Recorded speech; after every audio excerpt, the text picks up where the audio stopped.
Okay, then welcome everybody to our nanoTalk with the beautiful title Music, Movement and the Mind. And as you probably already guessed, today we talk a lot about music, and so we kind of get to know who you are and what your relation with music is. We ask you to fill out the survey. You can either scan this QR code if you already did it, or go on the website menti.com and fill out, put in this code.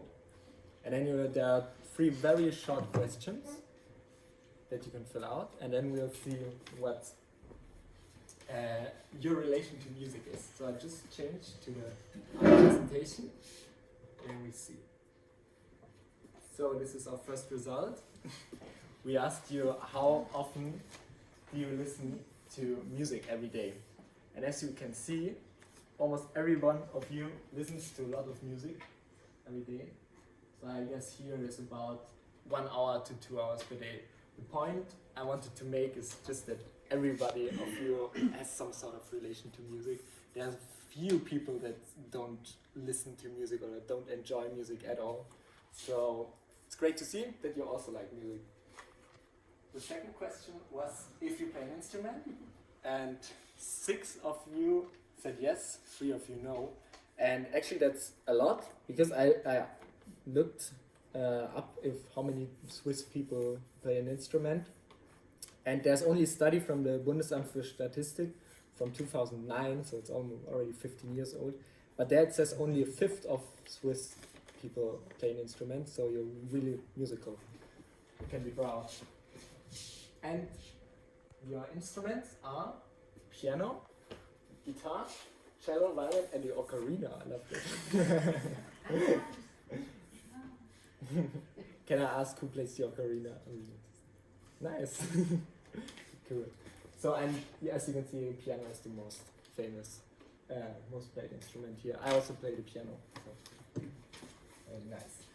So now we know kind of what your relation to music is, and now we can, before we can really start with our topic, I just wanted to introduce REACH to you, because REACH is the overarching organization that is responsible for this event. And if you don't know REACH already, it's an independent idea hub in Switzerland that its goal is to make stronger connections between science, politics and society to better face the challenges of our modern world. And now you might ask, why music? What does this have to do with like the challenges of our modern world? But I think in our talks you get an idea that also music is kind of relevant for all these problems. And REACH is working transdisciplinary, so not only biology or physics, also something like music can be part of it. And it's a voluntary organization, so over 250 volunteers work for it. So if you are interested in also taking part in REACH, then please contact us. So Larissa and me, we are both part of the SIMPACT program from REACH, which is a training program for students like us to learn how to bring science into the political debates and into society. And part of the program for us was to organize this talk, so it's a really big milestone for us that this is actually happening. So thank you that you're here.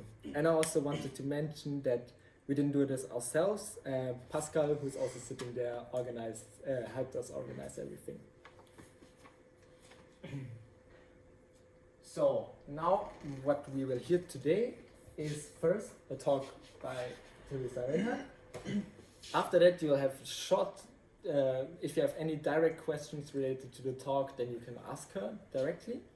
But more general questions, we'll have a discussion in the end, about 20 minutes, as long as you like. And after that, we'll have a talk by Dawn Rose about Parkinson's or music and Parkinson's. And after that, you will have a general discussion. And last but not least, we'll also have an apéro, as you already can see. So, Teresa Wenhart, standing here, is as you can read on her website, a psychologist, a neuroscientist, and a musician also. She studied psychology, musicology, and cognitive neurosciences and clinical psychology in Munich. And now she's doing her postgraduate studies in Psychology in Zurich, and also works in part-time for the Hannover AG. And we wanted also to say that everything she says here today is just part of a researcher activity and does not necessarily reflect the opinions of the Hannover AG. She also has her own blog, Presto Patrono, and she also has 2 cats, one of which... No, one. Only one? Ah, okay. But one you probably 2 would be saw... even better. Okay. One you probably saw on the flyer, the advertisement flyer, and I guess they will also be featured in your talk, so I'm really looking forward to it. Thank you very much for the kind introduction. Yes, my cat is going to be the star, of course, of the presentation. I start with this guy actually. So you might know that we have roughly as much neurons in our brain as we have stars in the Milky Way. If you didn't know that, I think it's time to be impressed, but you should be even more impressed that we have even more connections in the brain, because each neuron is roughly connected to 7,000 other neurons in the brain. So if you calculate that, you come to a number of, I think, 60 trillion something. I googled it. Maybe it's even more, you can't really calculate them, but it's a lot. And children are born with even more neurons, because the main process of learning after birth is deleting the unnecessary connection and restructuring everything. Today I'm going to talk about why breaks and sleep are so important for the brain, and I'm going to show you what happens in the brain during 3 different types of breaks. Smaller breaks and larger breaks, and it's much like we can also look at the brain from different perspectives. The microscale, like smaller entities, the neurons, the nerve cells, but also the large scale, the networks in the brain that connect different regions in the brain. And all of these breaks are important for the general processing of information, for learning, and for higher order abilities like creativity, for example. I'm going to start with micro breaks. You probably know we have in music not only music and sound, we also have breaks. And neurons also need breaks. And I learned that, or understood that with one of my music teachers, who always says to me, I want you to focus on the time between the notes. And I took some time until I understood what he meant, but he's actually right also from a neuroscience perspective. Because if we hear a sound, it takes some time until it reaches the brain where we really understand the sound. So in neuroscience, we usually, if we want to process the time scale of what happens in the brain, we usually record the electrical signal from the bone of the head. And then we get a signal like this one. Oh, I can pick this nice stick. We get a signal like this one. And we can average, if we play the same sound to the ear 100 times, 500 times, we can average over that and we get like a wave like this one. And each of these peaks and dips corresponds to something being processed about the sound. And the first, like, if you hear if the sound is presented here, there's the first like 20, 50 milliseconds. There's a lot of things going on that happen here in the ear and in the auditory nerve, and it's completely unconscious. And then we have the later stage, which is more happening already here in the primary areas of the brain. That means there's just very basic auditory processing, and something is happening here, but it's not really understanding music. And only later, after around 150 to 200 milliseconds, or later, like 600 milliseconds, over half a second, there's the information processed in the more higher order cognitive areas where we also understand language, for example, we understand the meaning of music, emotions of music, and so on.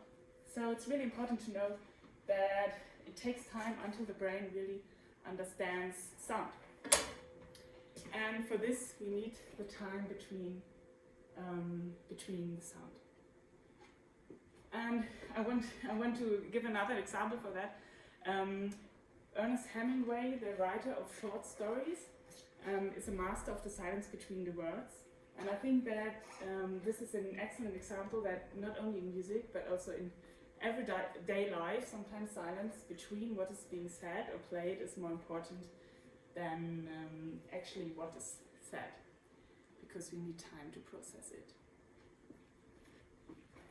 Yeah, here's now the star of the presentation, my cat.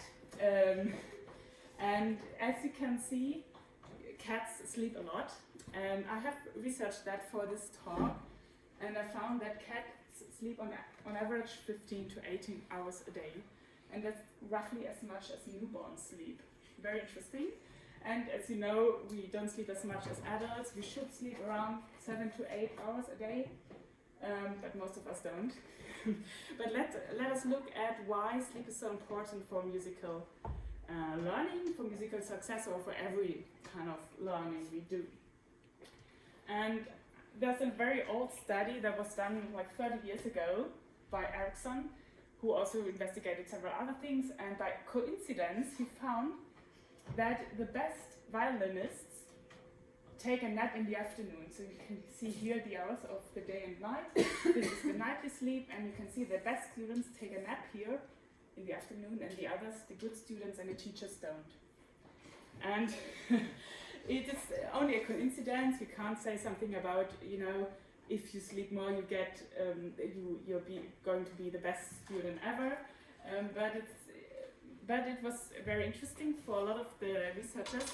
And later there was a lot of neuroscience studies in general that investigated the importance of sleep for the brain, for learning. And we can say that for learning, for two types of learning, sleep is very important. For other things as well, but for two types of learning: knowledge learning, fact learning, like who was the composer of Für Elise, and motor learning. And to understand it, we need to look into the different sleep phases of the brain. And again, we record the brain activity, and from that we can see in which sleep phase you or I are. And you can see here that there are different sleep phases. You have S1 to S4 is just how deep the sleep is, and REM phase is a special phase. And you can see at the beginning of the night we have very deep sleep, and the deep sleep is very important for fact learning. And then it gets more light, and we have a lot of these REM sleep phases. And REM stands for rapid eye movement, because we also see that the eyes move a lot. We can also see that in the electrical signal. And in this phase we also dream a lot, and there were a lot of studies that have shown that this sleep phase is important for motor learning. For example, what we do to investigate motor learning is, it's a so-called tapping experiment. Like a pianist plays with the fingerings, you give numbers to the fingers, here, and you give a sequence, and the participants need to tap the sequence in the correct order. And you can make that more difficult with longer sequences across both hands, or easier. And there were several studies that have done that, and there are three main findings. One is musicians are generally better at that. That's not really surprising, because you know they do that all the time to learn motor sequences. The second finding is that if you don't have REM sleep, this sleep phase, you're not improving as much over sleep as you do if you have that. So they divide the participants into two groups. One group is going to just have normal sleep, and the other group, the researchers wake the participants up always before they enter this sleep phase. And then they found that this REM sleep is really important for learning, especially the problematic, difficult parts of the sequence. You can see here the problem points, and black is the performance in how quickly you can change between the fingers before you sleep, after you sleep, and white is before you sleep. And you can see that these difficult parts here improve the most during this sleep phase. So we need sleep for learning, and for two types: for knowledge, the start of the night, and for motor learning, especially the REM phases that occur more at the end of the night. So it's important that you sleep enough. otherwise you probably don't have as much REM sleep phases. And now I come to the third type of breaks, and here I want to let you know, I think it's really important that the brain not only is in task mode, but it also has this state of mind wandering, and this is also kind of a break. This is my favorite island used. I was there when I was a teenager several times on holidays, summer holidays. You can see it's very slim, it's very long, and there are of course also a lot of tourists, but in general it's very calm and you can't do much there. So there's lots of time for mind wandering. And for mind wandering, we need to look at the macro scale of the brain, so at the brain networks. And brain networks, I think we can understand that easily as different states of the mind between which we can switch kind of. So we can have motor networks, maybe you're going to talk about later a bit. We can have emotional networks, we can have sensory networks, and different tasks involve different networks of the brain. And one network that's especially important for all types of creativity and for different domain unspecific tasks kind of is the default mode network. And as default mode says already, it's kind of the default mode of us not doing anything, just sitting around, letting our mind wander around and not focusing on a task, but defocusing attention. And there are several studies that have shown that this network is especially important for creativity, not only for musical creativity, but this study I picked out showed that musical creative people have bigger areas in areas of the brain that belong to this kind of default mode network. But it's not the only one, so you can't just sit around and let your mind wander and expect that you have the great insight. What's also important for creative success kind of is two other networks. One is the domain-specific network. So if you're a musician, you need your musicians' networks to be very trained. And one is emotional networks. So you need to have the drive and the emotions to put into your work, your artwork, your invention work, your scientific work, whatever you do. So it's always the switching between the modes that's important to create new output, new creative success. So I think that's the end of the presentation. I wanted to show that different types of breaks are important for different types of brain functioning. And if you go home, maybe you remember that you should have smaller breaks just to let your brain process the information. You should have the medium, long breaks where you're like sleep, where your brain can learn, and you should have also this breaks that free your mind from the focused attention and from judgmental states, and let kind of the inspiration come down on you.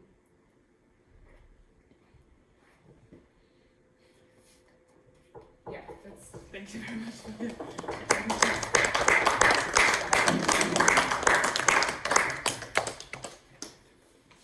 Thank you very much. Are there any directly related questions to the talk? Then we can ask them now, the memory is still fresh.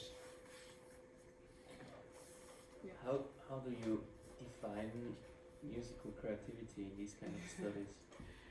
That's a very good question.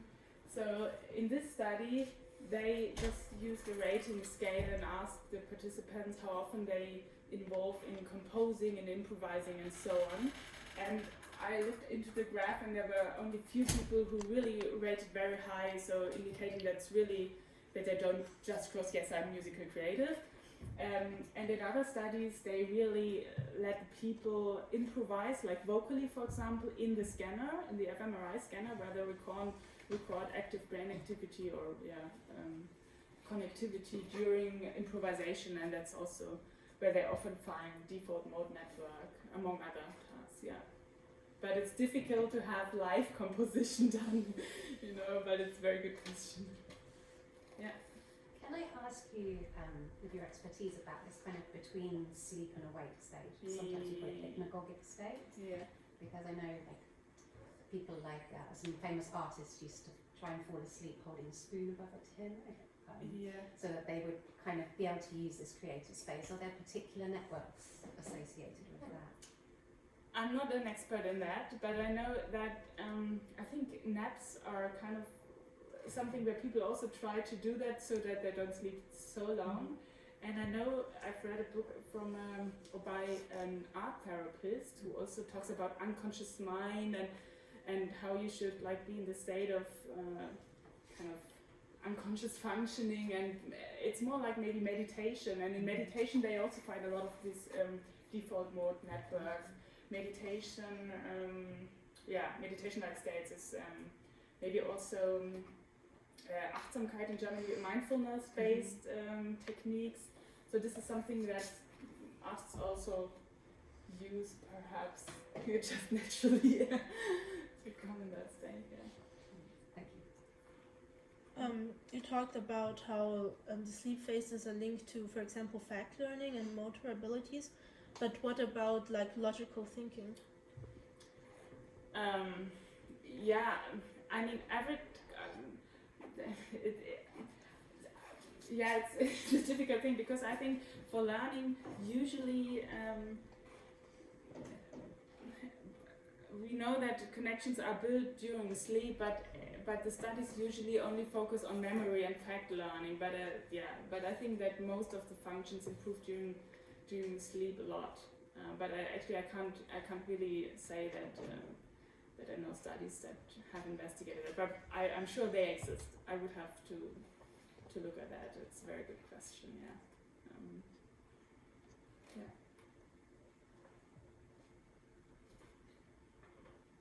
Okay, if there aren't any other questions, then thank you again for your talk, and then we can quickly switch to. Okay, I also quickly introduce Professor Dawn Rose. She's currently a professor at the Lucerne University of Applied Arts and Sciences. She studied psychology and psychology of music at the Goldsmith University, did her master's and Ph.D. there. And before that, and I think also still, she's a professional drummer and also taught at the British and Irish Modern Music Institute. So we have both like professional musicians and researchers. Maybe that's something we can talk about in the discussion if you're interested in that.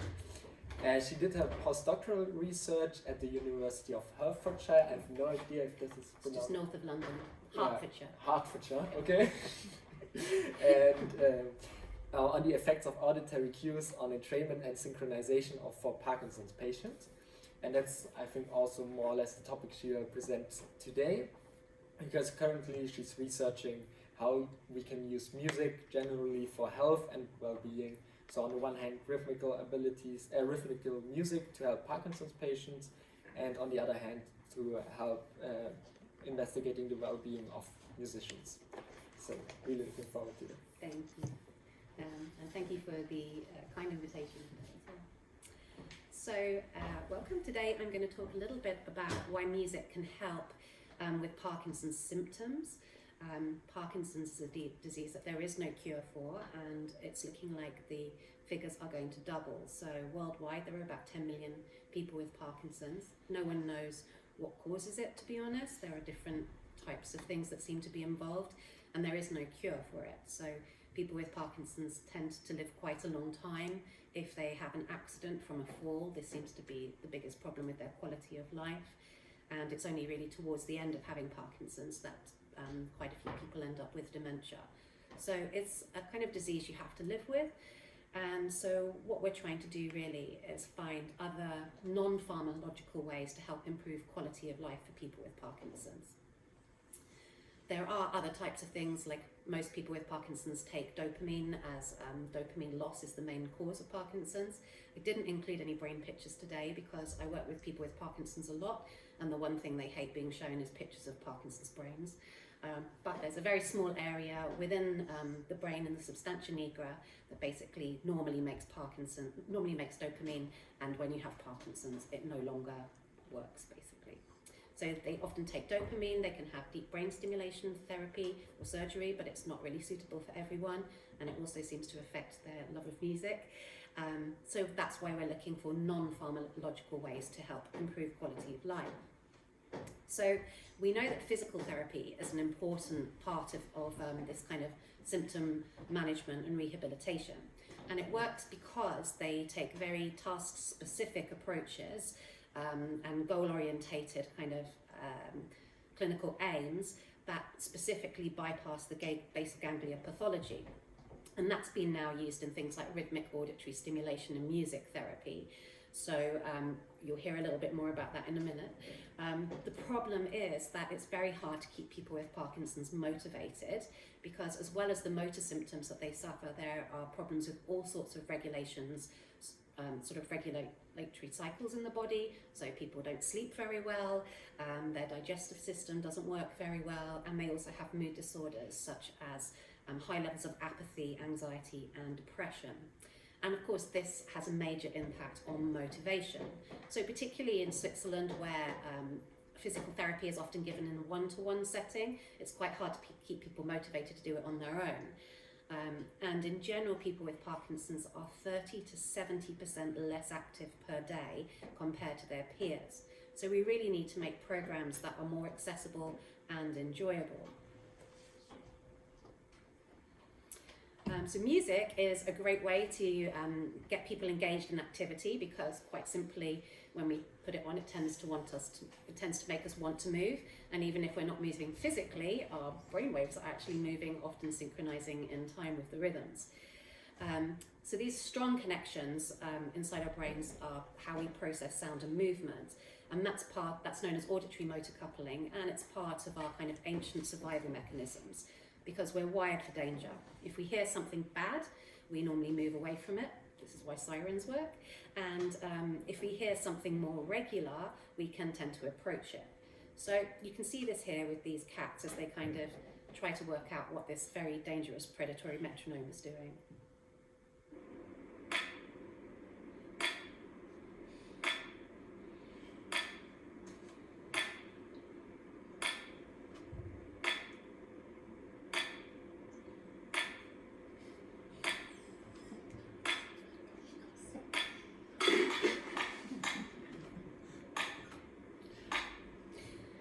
So this startle reflex is really important, and we think that's partly how the brain entrains to rhythms. We know from musician studies that the more we practice that, the more enlarged and more connected the brain becomes in those ways. So music is a whole brain experience as opposed to something like language, and we think that this enables compensatory mechanisms. So that when people hear a rhythm, they can kind of entrain to it naturally, and they help to synchronize their movements in a kind of automatic way. Music has two particularly special features. One is organizational properties, such as rhythm and timing, and the other is the motivational properties. So when we hear music, specifically music that we know and that we like, it tends to make us want to move and to keep moving. So I can explain these things in words, but it's much easier to show you with a video. So the first video I'm going to show you is of a man with Parkinson's. He's trying to navigate his way around at home. So lots of music research has been done with people with Parkinson's on treadmills, which is fine, but it doesn't actually help them in everyday life navigate kind of different situations. It's called functional mobility. So here you can see a man trying to walk with his helper around his own home.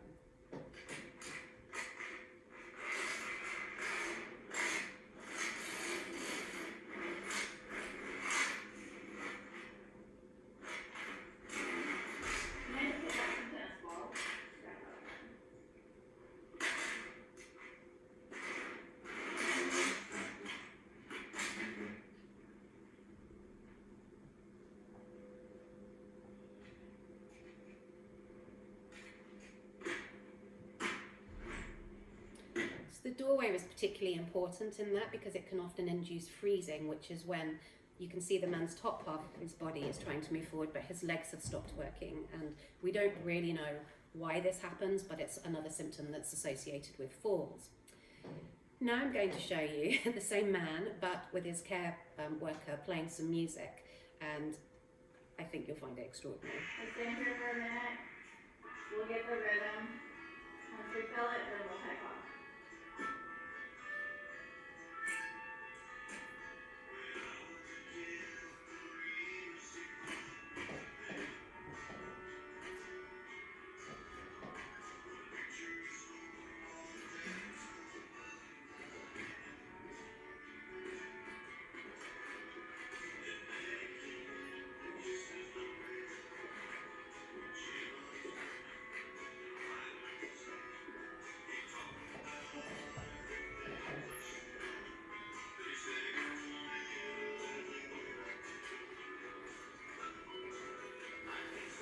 We haven't got time today, but he goes on to lose his stroller and then actually starts dancing with his care worker, which is really lovely. So we can see how music can help in this kind of informal clinical setting. But because of this disconnect between trials of people walking on treadmills and this kind of home kind of functional mobility, we went back a step, and with the people with Parkinson's that we work with, we conducted a survey on how they were using music in their everyday lives. In fact, we managed to get over 200 people.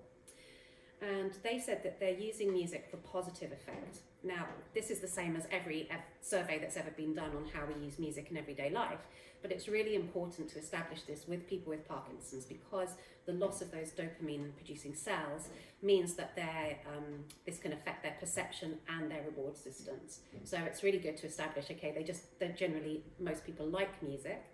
Secondly, they're using it to help them get motivated to do things. And the qualitative data we collected alongside that showed us that this is actually things that people without Parkinson's take for granted. So, for example, getting out of bed in the morning, a lot of them will have an Alexa kind of machine, and they'll say, put on my getting up playlist, and this is music that they specifically use to help them turn in bed, sort of navigate their kind of bedclothes, and stuff that other people take for granted. So we called this kind of active purposing, and in a way it's a bit more like sports people use music. They're kind of definite things that they're trying to do. And the third main reason was to help them relax, but also to recharge. So they said that when they had been out and about doing something and it was very stressful, when they got home, they would put music on rather than TV, because it helped to kind of relax them and then recharge them for the next thing that they had to tackle. As you can see, only about 30% of people with Parkinson's that we surveyed were using music for walking, again suggesting that there was this gap between research and practice. So we worked with those people with Parkinson's and started to ask, how can we integrate music into exercises based on a kind of physical therapy approach rather than a music therapy approach to improve quality of life? So thanks to some funding from Parkinson Schweiz, we were able to take what's known as a participatory medicine approach. This is also known as PPI work, or patient and public involvement in research work. And this means that we conducted a series of workshops. In fact, we did the same 5 workshops in London, in Lucerne, and in Brissago, in Ticino, so in 3 different languages, to try and look at cultural differences in the uses of music. But the universal themes of the workshops that we explored were music, mood and identity, so how we form the soundtracks of our lives, passive and active musical engagement, so listening as well as making music. The third one was external and internal cueing, so trying to explain what we know, and the latest research showing or suggesting that the music we have inside our minds is even more powerful than external cueing. And the 4th workshop, which was about rhythm. This was very, very noisy and quite fun. So we looked at different ideas like repetition, synchronization, tempo, syncopation. We found that syncopation wasn't quite so good with people with Parkinson's, but we also tried out lots of different types of instruments so that we could see which kind of things were easy for people to hold, what kind of sounds they liked. And it probably won't surprise you that no one likes sleigh bells. So here are some video from the different types of things we did in the workshops. So this is some unregulated free playing. Everyone liked the pseudo drums and these great big beaters.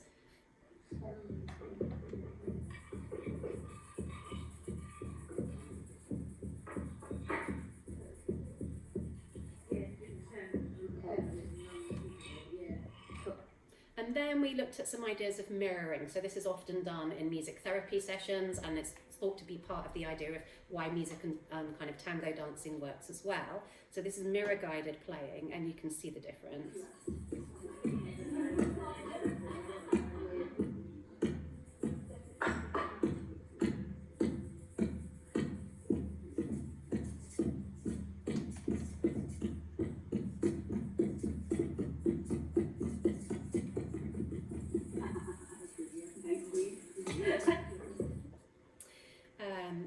This is our group in Brissago, and they were trying out some junk percussion because we were trying to see what kind of things we could use that weren't too expensive.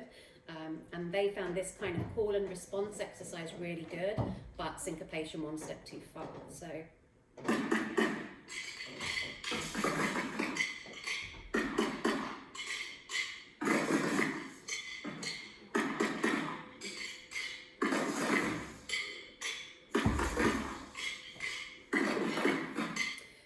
Found, like, for example, when using djembe drums, like more original style instruments were too heavy for people with Parkinson's to move easily. So then we bought some special kind of fiberglass ones, and they like those much more. So it really helped us kind of bring together a lot of information. The other thing is that twice as many men have Parkinson's as women, and a lot of the dance classes, the participants are nearly always women, or they are people who are in partnerships, and we really wanted to try and attract a lot more men to come and like take this multimodal approach to music. So we did actually try out like what levels of kind of personal space and levels of contact people would go for. So this is some dancing where we were looking at that aspect of how to.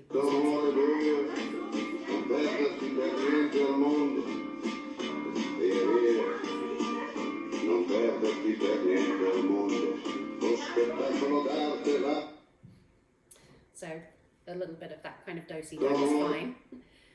So we put all of this information together, and then we basically created a new intervention called Songlines for Parkinson's that is not based particularly on music therapy or physical therapy. It's about trying to bring them together. We also had occupational therapists involved. We had medical practitioners. We had lots of people taking part in this to try and use everything that we know to make something, hopefully, that will improve movement and mood for people with Parkinson's. So when you come to a songline session, you sort of go on a journey around the world. And this came from people with Parkinson's, so they don't want to do boring 4/4 stuff with nursery rhyme type songs that you hear in the kind of rhythmic auditory stimulation kind of repertoire. They wanted to explore rhythms from everywhere. So we kind of begin in the first weeks with some marching music, so they can kind of get used to marching in time, and we develop some line dancing sequence. Then we move to Africa and explore instruments, rhythms, and dances from across the continent. Then we kind of follow music across the Atlantic and start looking at Latin music. And each week they're trying out different kinds of steps, different types of sounds, and different kinds of rhythms.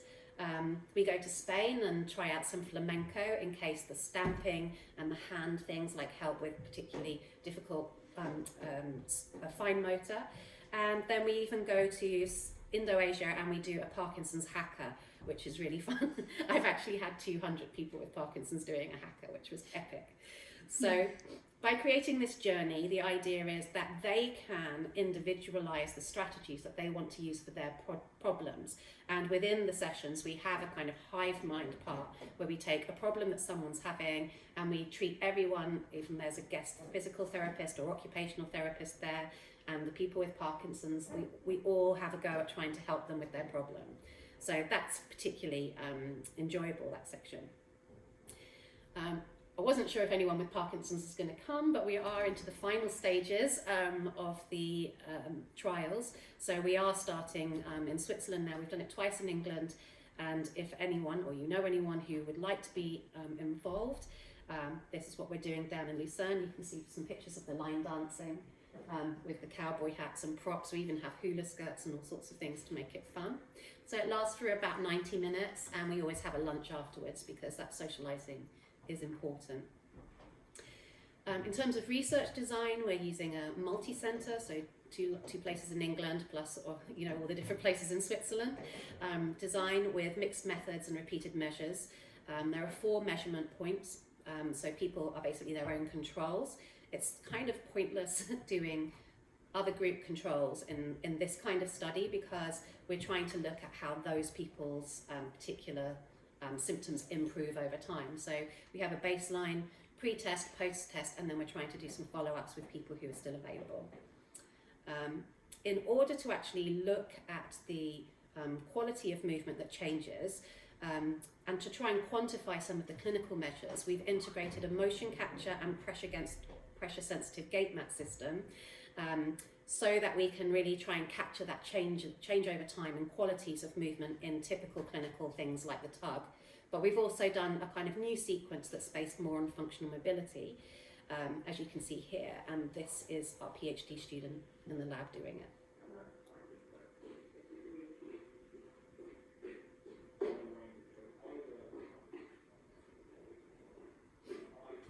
So you can see we built a doorway to try and induce the freezing. They have to turn around, which is also a way of inducing freezing, bend down, pick things up, and this changes according to their height, obviously. This is what the data ends up looking like.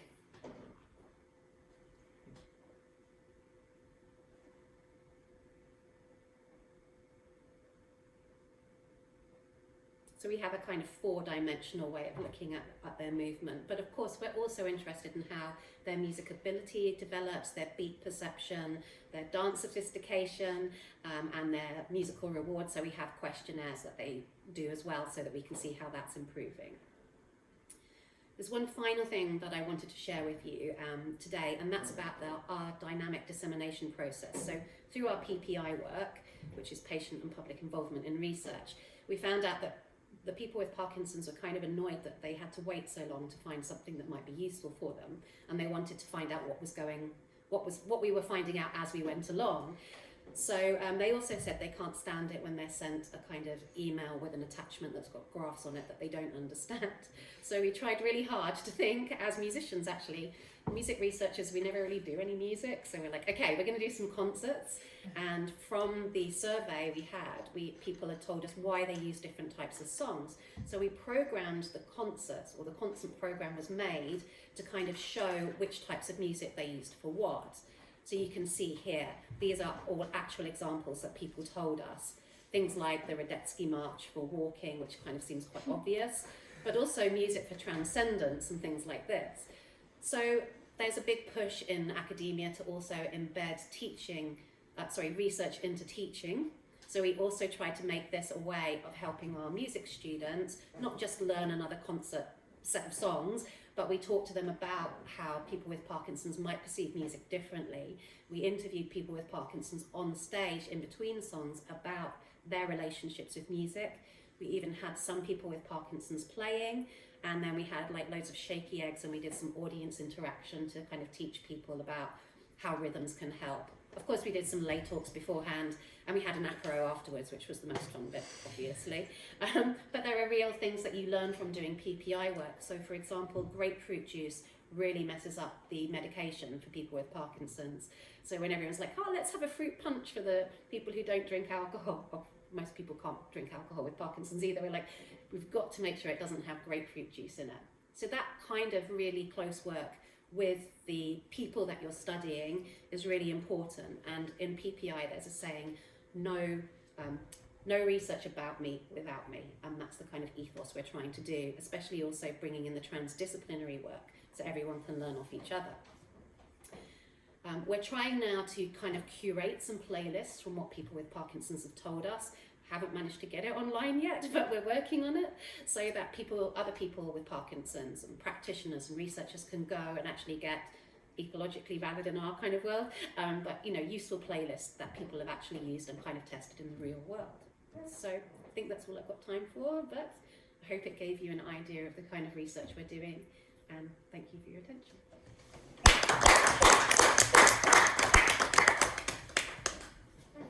Thank you very much. I love the I Will Survive as a personal anthem in the playlist. So are there any directly related questions? So I know very little about Parkinson's. Mm-hmm. So just about this condition, is like I don't know how to phrase this nicely or properly, but is the mental capabilities of the patients sort of affected as well? Or it can be, but not until the later stages. So the thing that's really frightening is people from the age of 20 are now being diagnosed with Parkinson's. There's a massive surge in young onset Parkinson's, possibly from pesticides, possibly from stomach viruses. We're not quite sure. But there is going to be a big increase in this, and it's something that has always been thought of as an old people's disease, but it's definitely not anymore. And yeah, there's kind of in fact, there's a whole movement of young onset Parkinson's coming through. I guess Michael J. Fox is the kind of most obvious sort of person who got it quite young, but I mean 20 is really young, and we in our survey it ranges from 20 to 88. So some people will end up with some cognitive problems. There's a particular type of dementia associated with it, which is Lewy body dementia, which is quite fast. I think that's what I mean, there's been no kind of new ways of treating Parkinson's. It's just basically taking fake levodopa, which is fake dopamine, and that does seem to work for quite a long time for most people, but it does start to wear off over time. So, yeah. Thank you so much. Yep, there were 2 questions. I was very impressed with this video of like the without music walking with music. Do you know if he kept playing music the whole day, like would the effect go down? Like is like when you start hearing music you have an effect and you get desensitized to it, or like could you just keep That's a playing really music? interesting question. I think the way it's sort of used therapeutically is, so one of the things that happens with Parkinson's is people shuffle. They take very small steps and they freeze, and that's why they fall. So they use it with a beat that's designed to extend their steps. And it's kind of done as a way of trying to, like a rehabilitation.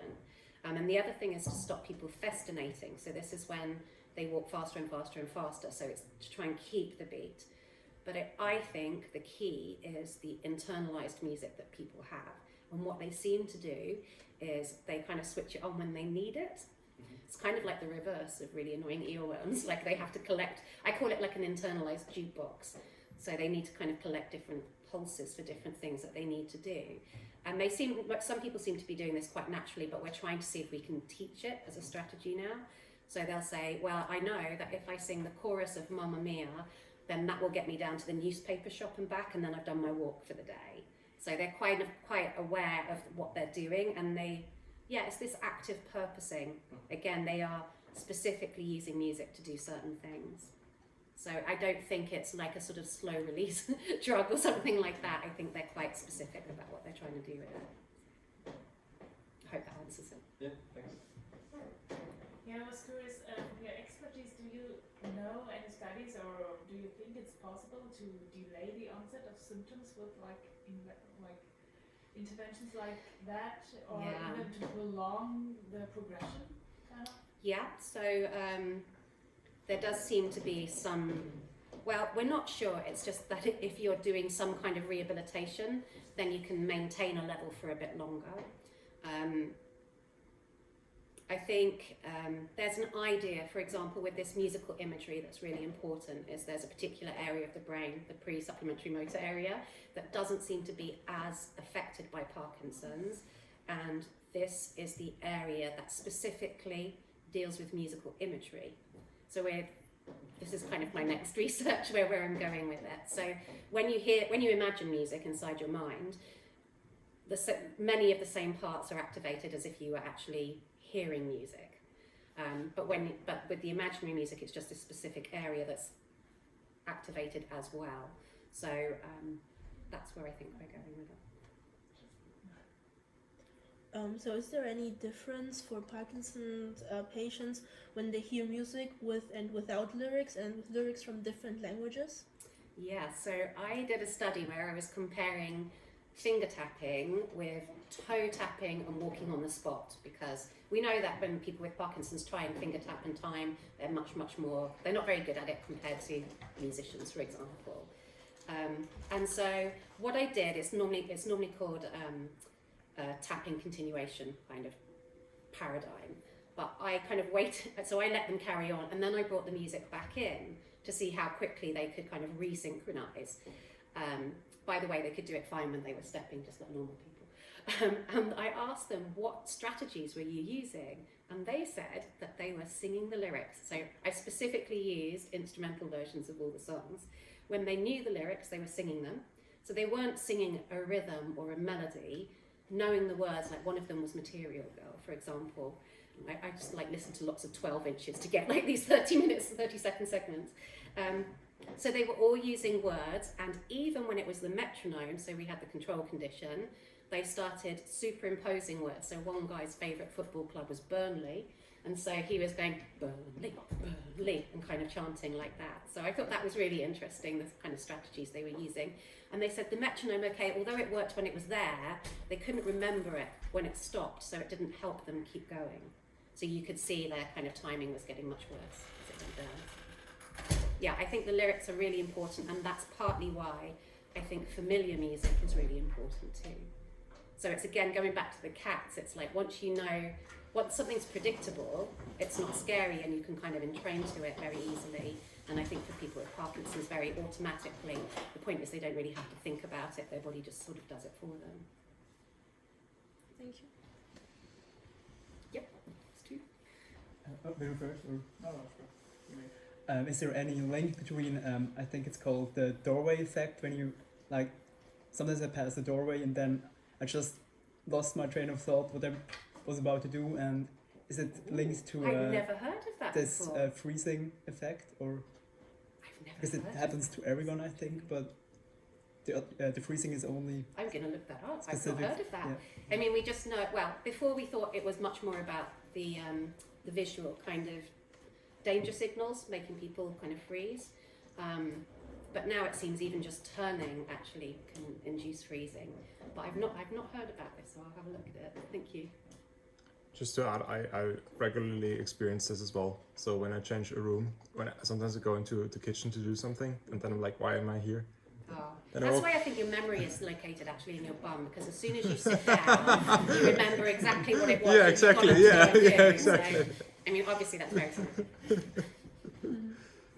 Yeah, I'm interested in your cohort and how homogeneous is the group. Are they all early stage Parkinson's as mitigation strategies, or do you already have like people on levodopa for years who are not responding to treatment anymore, BBS patients as well? Yeah. What's the composition of it? This is partly why I decided to do within subjects, because I hate the word subjects, but you know what I mean when I'm talking about that. Because actually trying to look for mean effects in something like this isn't really going to help us. What we really need to understand is like a case study kind of idea of like, okay, what patterns happen within this? So we did, for example, the beat alignment test. If somebody really doesn't have good beat perception, does that mean they're not going to be able to do this kind of entrainment work and blah, blah, blah. So this, in a way, doesn't solve the problem of how heterogeneous they are. But I mean, if you try to get a homogeneous group, you would need like 1,000 patients, and it's just never going to happen. So I have kind of become disillusioned with the idea of RCTs on musical effects, because it's so important what our musical preferences are. And you know, once I was doing a talk like this to people with Parkinson's, they said, what if I don't like music? And I'm like, then it's not going to be your thing. Like, I mean, it's not about, we can't take like a medical model of research necessarily. We can take some medical like frameworks from physical therapy and ideas about how the brain works, but like the testing approach of saying we could create a music of one size fits all is never going to work, because we all have different tastes.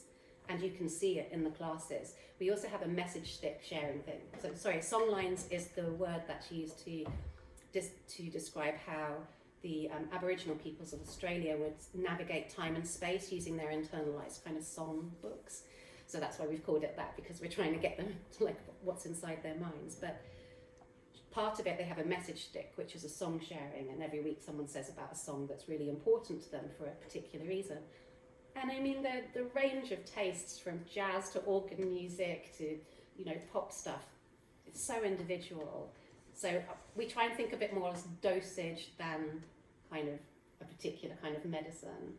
And I'll continue in a sec. I think this is also actually the way that medicine is going, that the actual kind of makeup of the pills that you get will also be individualized.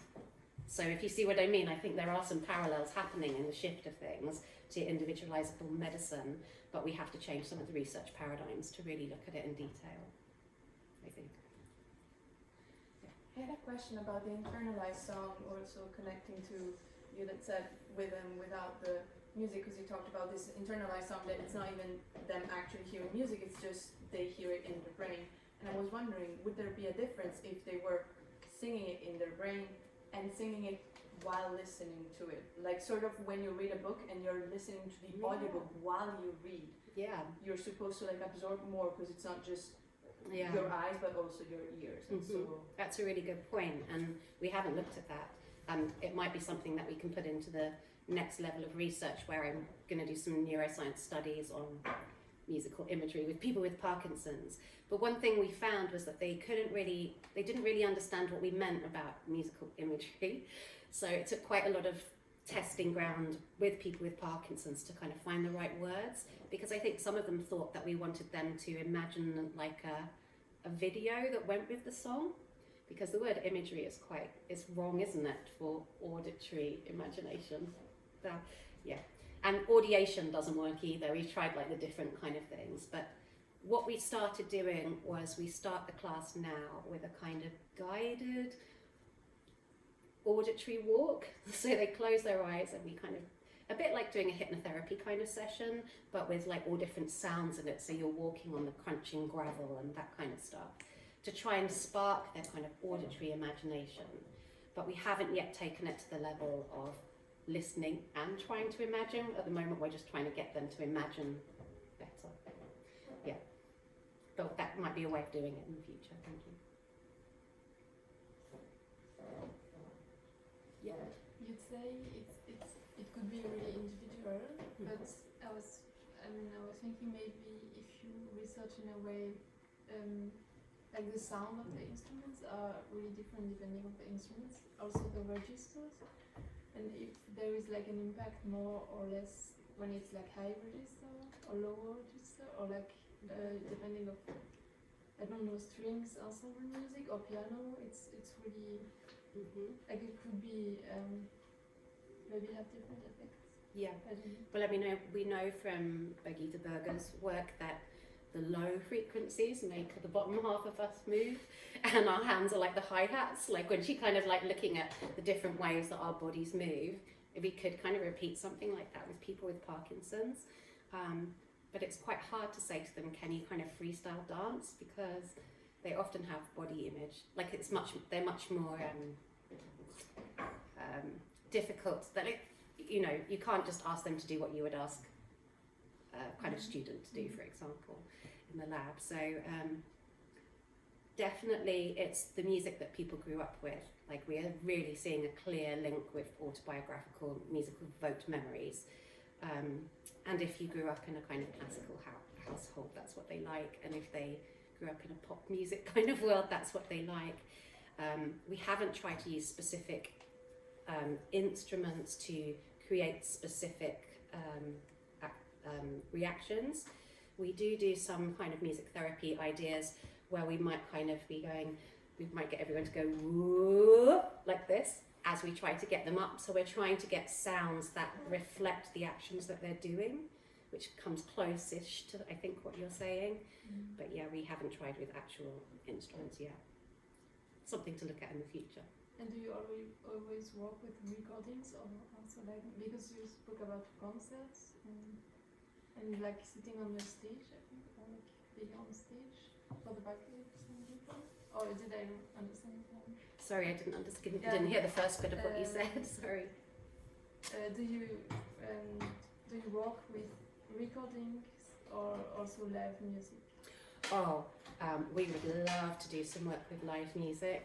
That would be fantastic. But yeah, when we're trying to teach them, for example, the sequence, like the line dancing sequence, we have to start and stop a lot. And I think musicians might get a little bit annoyed at having to do that after a while. But it is something we're going to look at with the Royal Northern College of Music and the University of Manchester. If we can try and compose some music that would specifically help people with Parkinson's, but probably individually rather than as a group. I don't know. We're going to have a look at it. Kind of a follow-up question to her question.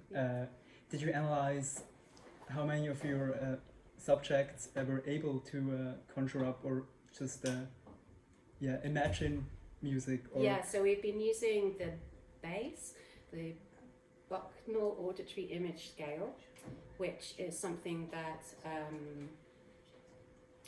was designed not just to look at imagery, but specifically sound imagery. So it's like, how much can you imagine the sound of the rain on the windows, but also how much can you imagine, or how vividly can you imagine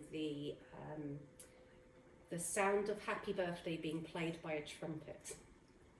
So there's kind of different levels of difficulty involved in that. So we measure that before we start, and then we measure it afterwards. But we're not allowed to analyse the results until it's all finished. And you didn't compare it to their peers at just, usual, or there's like normative scores for it. Parkinson's? So there's normative scores for the questionnaire. And was there significant difference? We're not allowed to actually analyse it yet, so we have to wait till we've collected all the data.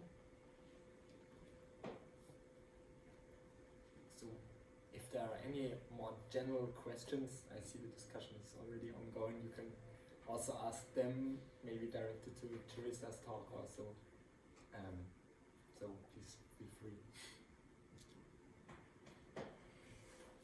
Maybe I can ask you guys a question in terms of what REACH does. Do you feel more convinced from today's talk that music is an important part of how we behave in the world, or how it can help us? I mean, I'm asking this because quite often I work in a school of music and I'm seen as the devil because I talk about using music rather than music being an art form, and it seems very hard to kind of say, well, we can do both. There's no problem. We can just enjoy it. We can have it as an art form. We can use it. We can, do all sorts of things with it. I think that it really helped me see the use of music for also other different, people of different ages, because I've always thought of the thing of, if as a young child you study music or you play an instrument, it really helps with memory, coordination, and learning in school and everything. But I never thought that music would be so helpful also for other things and not just neuroplasticity-wise. So this definitely convinced me that it has a much broader application than just development age. Yeah. I can definitely agree with that. Also, I think I'm kind of used to the idea of having some sort of art therapy, but I've never broadened this to music therapy as well, in a certain sense, and how it also can maybe not also help with mental health or similar things, but also actual physical abilities and well-being. So I'm very impressed with the breadth of applications. I think, I don't know, as a musician, if we can talk a bit about this as well, it's how do I, you get to a certain age and you get fed up of putting your drum kit in the car at 2 a.m. And I was what things happen, basically one of our bass player died of skin cancer in 6 months, and it totally changed the band, and we're what are we going to do? And the vocalist she's now a kind of prescribing nurse, and I was yeah, that's too much cleaning up for me. I'm more interested in, lots of my friends, for example, had stage fright. So I got interested in this first of all, I trained as a psychotherapist, and then I was I need to understand more. How can I do something with what I already know? And I think the drumming and the rhythm came in with that kind of stuff, trying to do something with it. But now, trying to get to that point where we sort of share these ideas and think actually there is much more crossover, and in the Renaissance times, music and sciences or the arts and sciences were much more kind of embedded in each other, and there was a lot more cross-transfer in the way people thought. So I think that's a good thing that you guys are doing and volunteering for. So a lot of work, I'm sure.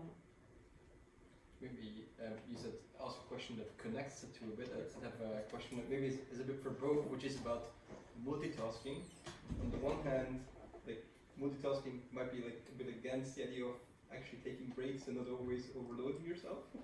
But then on the other hand, I feel like this music example now has shown how a somewhat like seemingly unrelated second stimulus then can have a positive effect.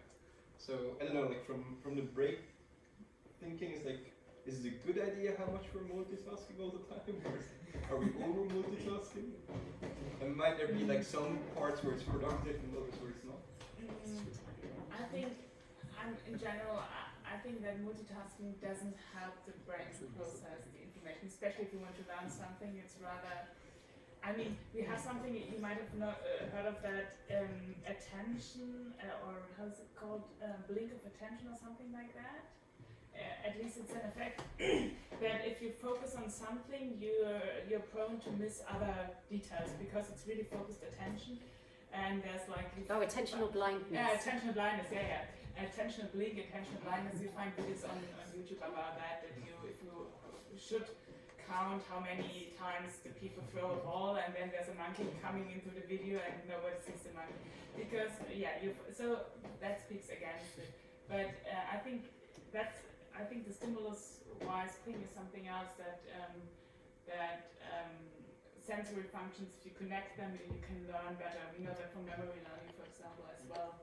If you want to store something, it's better or it's more successful if you connect, if you hear it, if you see it, if you, connect it to a story, connect it to emotions, and this kind of multisensory. But it's not really multitasking. It's more like building a network in your brain that kind of connects many things, and then it's more easily to access.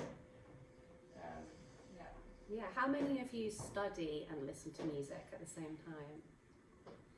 See, I cannot do that. Like, I'm just constantly trying to work out the drum beat.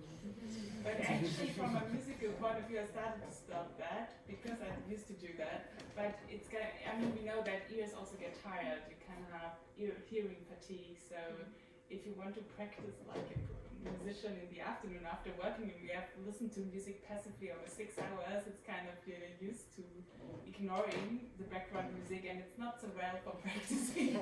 Loads of musicians I know never listen to music now because they're just like, I just need some silence. Yeah, it's really important if you really want to concentrate on music. But people with Parkinson's have dual task problems, so they find it very difficult to multitask. So if you're trying to have a chat whilst they're walking, they find it really difficult, but then listening to the music will help them kind of stay in time. But then we asked the people who didn't use music for walking, why they didn't use it. They said, well, I'm going for a walk with my friend and I want to chat to them. So we're like, like the story is definitely not kind of understood properly yet. There was another question up here. I was just going to ask if I understood correctly that the two stimuli have to be synergistic and not antagonistic. Like if you're trying to multitask but you're doing two completely different things that don't aid each other, then you're going to do worse. But if you're doing two things that complement each other, that they could enhance your performance. Yeah, I'm not like sure. For example, with the senses. Yeah, it goes a bit in the direction. I think in general, the brain can't really multitask. It's more switch tasking. You're quickly switching between tasks. And we know from, like, before I did my PhD, I worked during my studies in a clinic for neuro rehabilitation with like stroke patients. And you do this clinical test with them, how good their attention is and their memories and so on. And you have a different task for focused attention and for switch attention. And in this switching attention, you have two tasks. One is auditory and one is visual. And you have to, count the auditory signals and, press a button when something a visual cue occurs or something. And what the brain does is it switches between the task, and you always have to kind of switch between attending one or two. It's not really at the same time. And in general, I think, but it helps if it's the same domain, but I think where you can really kind of multitask if you have a very easy task, that's again maybe motoric, like a very simple task like, I don't know, sorting stuff or cleaning your flat, I don't know, something where you also need motivation, then having a certain other type of input is very helpful because, and you can maybe even listen to a podcast at the same time, but that would kind of be more a different domain again, you know, because cleaning the house is not the same as listening to a podcast, but it's kind of, the one task is so easy that you can concentrate cognitively on something else. And when you think about, we've been talking about people with Parkinson's synchronizing their steps to the beat, when people run, they don't tend to run in time with the music that they're listening to. It seems to be much more there for motivation. So they might want to go faster and they kind of will put on some faster music, for example.